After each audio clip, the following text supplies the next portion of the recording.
ಅತಿ ಸುಲಭವಾಗಿ ಕೇವಲ 5 ನಿಮಿಷದಲ್ಲಿ ಮಾಡೋಂಥ ಪಾಲಕ್ ಗ್ರೇವಿನ ಇವತ್ತು ನಾನು ನಿಮ್ಮ ಜೊತೆ ಶೇರ್ ಮಾಡೋಕ್ಕೆ ಬಂದಿದ್ದೀನಿ. Welcome to Hema Nagaraj vlogs. ನಾನು ಹೇಮಾ. ಮುದ್ದೆ, ಅನ್ನ, ಚಪಾತಿ, ರೊಟ್ಟಿ, ಪೂರಿ, ದೋಸೆ, ಇಡ್ಲಿಗೂ ಸೈ ಈ ಆಲ್ ಇನ್ ಒನ್ ಗ್ರೇವಿ. ಹೆಲ್ತ್ಗೂ ತುಂಬ ಬೆನಿಫಿಟ್ಸ್ ಇದೆ. ಪಾಲಕ್ಕು ಐರನ್ ಕಂಟೆಂಟ್ ಜಾಸ್ತಿ, ಅಂದರೆ ಕಬ್ಬಿಣಾಂಶ ಹೆಚ್ಚಿತವಾಗಿದೆ. ಸೊ ಇಂಥ ಟೇಸ್ಟಿಯಾಗಿರೋ ಗ್ರೇವಿನ 5 ನಿಮಿಷದಲ್ಲಿ ಯಾವ ರೀತಿ ಮಾಡೋದು ಅಂತ ನಾನು ನಿಮ್ಮ ಜೊತೆ ಇವತ್ತು ಶೇರ್ ಮಾಡ್ತಾ ಇದ್ದೀನಿ. ಹೊಸಬ್ರು ಯಾರಾದರೂ ಫಸ್ಟ್ ಟೈಮ್ ನನ್ನ ಚಾನಲ್ನ ವಿಸಿಟ್ ಮಾಡಿದರೆ ಆಲ್ ಅಂತ ಬೆಲ್ ಬಟನ್ ಒತ್ತಿ ಅಂತ ಬನ್ನಿ ಇವತ್ತಿನ ವೀಡಿಯೋಗೆ ಹೋಗೋಣ. ಇಲ್ಲೊಂದು ನಾನ್ ಸ್ಟಿಕ್ ಕಡಾಯಿಗೆ 2 ಚಮಚ ಎಣ್ಣೆ ಹಾಕ್ಕೊಂಡು ಬೆಳ್ಳುಳ್ಳಿ ಶುಂಠಿನ ಹಾಕ್ಕೊಂಡು ಅದಕ್ಕೆ ಒಂದು ದಪ್ಪ ಗಾತ್ರದ ಈರುಳ್ಳಿನ ಹಾಕ್ಕೊಂಡು ಚೆನ್ನಾಗಿ ಫ್ರೈ ಮಾಡ್ಕೊಳ್ತಾ ಇದ್ದೀನಿ. ಯೂಶಲಿ ಮಕ್ಕಳು ಹೋಟ್ಲಲ್ಲಿ ಹೋಗಿ ತಿನ್ನಬೇಕು ಪಾಲಕ್ ಪನ್ನೀರು ಅಂತೆಲ್ಲ ಹೇಳ್ತಾರೆ. ಸೊ ನೀವು ಈ ಥರ ಹೆಲ್ದಿಯಾಗಿ ಮನೇಲಿ ಮಾಡ್ಕೊಳ್ಳಿ. ಸಿಂಪಲ್ 5 ನಿಮಿಷದಲ್ಲಿ ಆಗ ಗ್ರೇವಿ. ಈರುಳ್ಳಿ ಹೊಂಬಣ್ಣಗೆ ಬಂದ ತಕ್ಷಣ ಒಂದು ಹಣ್ಣಾಗಿರೋ ಟೊಮೆಟೊ. ನಿಮ್ಮ ಮನೇಲೆಲ್ಲ ಹಾಲಿನ ಕೆನೆ ಇದ್ದೇ ಇರುತ್ತೆ ಅಲ್ವಾ. ಸೊ ಈ ಗ್ರೇವಿ ಅಂತೂ ಸೂಪರಾಗಿ ರೆಡಿ ಆಗುತ್ತೆ. ಇದಕ್ಕೆ ನಾನು ಒಂದು ಚಿಟಿಕೆಯಷ್ಟು ಅರಿಶಿನ ಹಾಕ್ಕೊಳ್ತಾ ಇದ್ದೀನಿ. ಮತ್ತು ಅದಕ್ಕೆ 1 ಚಮಚದಷ್ಟು 1 ರಿಂದ 2 ಚಮಚದಷ್ಟು ಗಟ್ಟಿ ಮೊಸರು ಹಾಕ್ಕೊಳ್ತಾ ಇದ್ದೀನಿ. ಸೊ ಹಾಲಿನ ಕೆನೆ, ಗಟ್ಟಿ ಮೊಸರು ಎಲ್ಲ ಮನೇಲಿರೋ ಐಟಮ್ಸೇ. ರೆಸ್ಟೋರೆಂಟ್ ಸ್ಟೈಲ್ ಥರ ನಾವು ಇವತ್ತು 5 ನಿಮಿಷದಲ್ಲಿ ಈ ಗ್ರೇವಿ ರೆಡಿ ಮಾಡ್ತಿದ್ದೀವಿ. ಸೊ ಇದು ರುಚಿಗೆ ತಕ್ಕಷ್ಟು ಉಪ್ಪು ಹಾಕ್ಕೊಂಡಿದ್ದೀನಿ. ಉಪ್ಪು ಹಾಕ್ಕೊಂಡು ಒಂದಕ್ಕೊಂದು ಚೆನ್ನಾಗಿ ಬೆರೆಸ್ಕೊಳ್ಳೋಣ. ನಾನಿಲ್ಲಿ ಪಾಲಕ್ ಸೊಪ್ಪು 1 ಕಟ್ಟಷ್ಟು ಪಾಲಕ್ ಸೊಪ್ಪು ತೊಗೊಂಡಿದ್ದೀನಿ. ಸುಮಾರು 250 ರಿಂದ 300 ಗ್ರಾಮ್ ಇದೆ 1 ಕಟ್ ಪಾಲಕ್ ಸೊಪ್ಪು. ಅದನ್ನು ಫ್ರೆಶ್ ಆಗಿರೋದನ್ನ ಹೆಚ್ಕೊಂಡು ಎಲೆಗಳನ್ನೆಲ್ಲ ಸಪ್ರೇಟ್ ಮಾಡಿ ಹೆಚ್ಕೊಂಡು ಇಟ್ಕೊಂಡಿದ್ದೀನಿ ತೊಳೆದು. ಇದಕ್ಕೆ 2 ಚಮಚದಷ್ಟು ಧನಿಯಾ ಪುಡಿ ಹಾಕ್ಕೊಳ್ತಾ ಇದ್ದೀನಿ. ಒಂದಕ್ಕೊಂದು ಚೆನ್ನಾಗಿ ಬೆರೆಯೋಣ. ಅಂದರೆ ನಾವು ಮೊಸರು ಹಾಕಿರೋ ಉದ್ದೇಶ ಏನು ಅಂದರೆ ನಾವಿಲ್ಲೆಲ್ಲೂ ಗೋಡಂಬಿ ತೆಂಗಿನಕಾಯಿ ಪೇಸ್ಟ್ ಹಾಕ್ತಿಲ್ಲ. ನಮಗೆ ಥಿಕ್ನೆಸ್ ಬರಲಿ ಅಂತ ಅಷ್ಟೇ ಈ ಗ್ರೇವಿ. ಅದಕ್ಕೆ 2 ಚಮಚದಷ್ಟು ಗರಂ ಮಸಾಲ ಆ್ಯಡ್ ಮಾಡ್ತಾ ಇದ್ದೀನಿ. ನೀವು ಗರಂ ಮಸಾಲ ಜಾಗದಲ್ಲಿ ಕೆಂಪು ಹಸಿಮೆಣಸಿನ ಪುಡಿನೂ ಹಾಕ್ಕೊಳ್ಬೋದು. ಅಂದರೆ ರೆಡ್ ಚಿಲ್ಲಿ ಪೌಡ್ರ್ ಸಹ ಹಾಕ್ಕೊಳ್ಬೋದು. ಒಂದಕ್ಕೊಂದು ಚೆನ್ನಾಗಿ ಬೆರೆಸ್ಕೊಳ್ಳೋಣ. ಎಷ್ಟು ಚೆನ್ನಾಗಿ ನಾವು ಬೆರೆಸ್ತೀವೋ ಅಷ್ಟು ಚೆನ್ನಾಗಿ ನಮ್ಮ ಗ್ರೇವಿ ಬರುತ್ತೆ. ಇದಕ್ಕೆ 2 ರಿಂದ 3 ಚಮಚದಷ್ಟು ನೀರು ಹಾಕ್ಕೊಳ್ತಾ ಇದ್ದೀನಿ. ಚೆನ್ನಾಗಿ ಇದನ್ನು ಮಿಕ್ಸ್ ಮಾಡೋಣ. ಸೊ ಮಕ್ಕಳು ಯಾವಾಗಲೂ ರೆಸ್ಟೋರೆಂಟ್ಗೆ ಹೋಗೋಣ, ಹೋಟ್ಲಿಗೆ ಹೋಗೋಣ ಅಂತಾರಲ್ಲ, ಈ ಥರ ಒಂದು ಸಲ ಮಾಡಿಕೊಡಿ. ಟಿಫನ್ ಬಾಕ್ಸ್ ಅಂತೂ ಕ್ಲೀನಾಗಿ ನೀವು ತೊಳೆಯೋದೇ ಬೇಡ, ಅಷ್ಟು ಚೆನ್ನಾಗಿ ಕ್ಲೀನ್ ಮಾಡ್ಕೊಂಡು ತಿನ್ಕೊಂಡು ಬಂದಿರ್ತಾರೆ. ಇದಕ್ಕೆ ನಾನು ಹೇಳಿದ್ನಲ್ಲ ಸುಮಾರು 300 ಗ್ರಾಮಷ್ಟು ಪಾಲಕ್ ಸೊಪ್ಪನ್ನ ಸ್ವಲ್ಪ ದಪ್ಪಕ್ಕೆ ಹೆಚ್ಕೊಳ್ಳೋಣ. ಯಾಕಂದರೆ ಸೊಪ್ಪು ಬೆಂದೋಗುತ್ತೆ.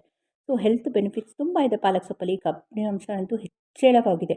ಸೊ ಇದನ್ನು ನೀವೆಲ್ಲ ಟ್ರೈ ಮಾಡಬೇಕು. ಎಸ್ಪೆಷಲಿ ಹೆಂಗಸರಿಗೆ ಐರನ್ ಕಂಟೆಂಟ್ ತುಂಬ ಬೇಕು. ಕೆಲವು ವರ್ಷ ಆದಮೇಲೆ ಆಫ್ಟರ್ 40s ಅವ್ರಿಗೆ, ಚಿಕ್ಕ ಮಕ್ಕಳಿಗೆ ಇದೆಲ್ಲ ಮಾಡ್ಕೊಳ್ಳಿ, ತುಂಬ ಒಳ್ಳೆಯದು. ಇದು ಒಂದಕ್ಕೊಂದು ಚೆನ್ನಾಗಿ ಬೆರೆಸ್ಬೇಡ. ನೋಡಿ ಎಷ್ಟು ಚೆನ್ನಾಗಿ ಅಷ್ಟು ಸೊಪ್ಪು ಎಷ್ಟು ಆಗೋಗಿದೆ ಅಂತ.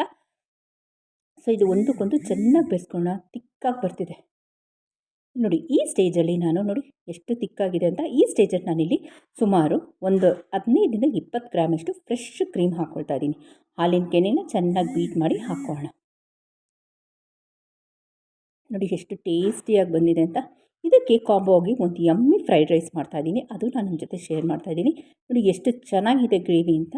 ಕ್ರೀಮ್ ಹಾಕೋದು ಆಪ್ಷನಲ್. ನಿಮಗೆ ಬೇಕಿದ್ದರೆ ಹಾಕ್ಕೊಳ್ಳಿ, ಇಲ್ಲಾಂದರೆ ಪರವಾಗಿಲ್ಲ. ಇದೇ ಥರ ಸರ್ವ್ ಮಾಡ್ಬೋದು. ನಾನು ಹೇಳ್ದಂಗೆ ಇದು ರೊಟ್ಟಿ, ಚಪಾತಿ, ದೋಸೆ, ಪೂರಿಗೆಲ್ಲ ಎತ್ತಿದ ಕೈ. ಇದಕ್ಕೆ ಕಾಂಬೋ ಆಗಿ ನಾನಿಲ್ಲಿ ವೆಜ್ ಫ್ರೈಡ್ ರೈಸ್ ತೋರಿಸ್ತಾ ಇದ್ದೀನಿ. ಇದಕ್ಕೆ ಕುಲ್ಚಾ, ನಾನ್, ಬಟರ್ ನಾನ್ ಎಲ್ಲ ಸಖತ್ತಾಗಿರುತ್ತೆ ಕಾಂಬಿನೇಷನ್ ಆಗಿ. ಈ ಎಕ್ಸಲೆಂಟ್ ಕಾಂಬಿನೇಷನ್ ನಿಮ್ಮ ಮನೇಲಿ ಟ್ರೈ ಮಾಡಿ ಅಂತ ಹೇಳ್ತಾ ಒಂದೊಂದು ಅಕ್ಕಿ ಕಾಳನ್ನು ಎಣಿಸ್ಬೋದು. ಅಷ್ಟು ಡೆಲಿಷಿಯಸ್ ಆಗಿ ಅಷ್ಟು ಉದ್ರುದ್ರಾಗಿರೋ ನಮ್ಮ ಫ್ರೈಡ್ ರೈಸ್ ನೋಡ್ತಿದ್ದಿರಲ್ಲ ಕ್ಲೋಸಪ್ ವ್ಯೂಲಿ. ಸೊ ನಿಮ್ಮ ಮನೇಲೆಲ್ಲ ಟ್ರೈ ಮಾಡಿ. ಈ ಅದ್ಭುತವಾದ ಫ್ರೈಡ್ ರೈಸು ಕೇವಲ 5 ನಿಮಿಷದಲ್ಲಿ ರೆಡಿ ಆಗುತ್ತೆ. ಸೊ ಇವತ್ತಿನ ಕಾಂಬೋ ರೆಸಿಪಿ, ಇದು ಡಿನ್ನರ್ ಆದರೂ ಸರಿ, ಬ್ರೇಕ್ಫಾಸ್ಟ್ ಆದರೂ ಸರಿ, ಲಂಚ್ಗಾದರೂ ಸರಿ, ಈ ಕಾಂಬೋ ರೆಸಿಪಿ ಯಾವ ರೀತಿ ಮಾಡೋದು ಅಂತ ಹೇಳ್ತೀನಿ. ಇಲ್ಲ ನಾನ್ ಸ್ಟಿಕ್ ಕಡಾಯಿಗೆ 2 ರಿಂದ 3 ಚಮಚ ಎಣ್ಣೆ ಹಾಕ್ಕೊಂಡು ಒಂದು ದಪ್ಪ ಈರುಳ್ಳಿ ಹಾಕ್ಕೊಂಡಿದ್ದೀನಿ. ಸಣ್ಣಕ್ಕೆ ಹೆಚ್ಚಿರೋದು ಬೆಳ್ಳುಳ್ಳಿ ಶುಂಠಿ ಸಣ್ಣಕ್ಕೆ ಹೆಚ್ಚಿರೋದು ಹಾಕ್ಕೊಂಡು ಒಂದಕ್ಕೊಂದು ಚೆನ್ನಾಗಿ ಫ್ರೈ ಮಾಡ್ತಾಯಿದ್ದೀನಿ. ಇದಕ್ಕೆ ತರಕಾರಿ ಆಪ್ಷನಲ್. ಹೂಕೋಸು, ಕ್ಯಾಬೇಜು, ನೂಕೋಲು ಎಲ್ಲ ಹಾಕ್ಕೊಳ್ಬೋದು. ಕ್ಯಾಪ್ಸಿಕಮ್ಮು, ಬಟಾಣಿ, ಆಲೂಗೆಡ್ಡೆ ಸಹ ಹಾಕಿದ್ದೀನಿ ನಾನು. ಓಕೆ, ಇದನ್ನೆಲ್ಲ ಹಾಕ್ಕೊಂಡು ಕ್ಯಾಬೇಜ್ ಸಹ ಹಾಕ್ಕೊಳ್ಬೋದು. ಸಣ್ಣಕ್ಕೆ ಹೆಚ್ಚಿರಬೇಕು ಅಷ್ಟೇ. ಸೊ ಎಷ್ಟು ಸಣ್ಣಕ್ಕೆ ಹೆಚ್ಚಿರ್ತೀವೋ ಅಷ್ಟು ಬೇಗ ನಮ್ಮ ಫ್ರೈಡ್ ರೈಸ್ ರೆಡಿ ಆಗುತ್ತೆ. ಸೊ ಲಂಚ್ಗೆ, ಡಿನ್ನರ್ಗೆ, ಬ್ರೇಕ್ಫಾಸ್ಟ್ಗೆ, ಮಕ್ಕಳು ಟಿಫನ್ ಬಾಕ್ಸ್ಗೆ ಹೇಳಿ ಮಾಡಿಸಿದ ಕಾಂಬೋ ಇದು.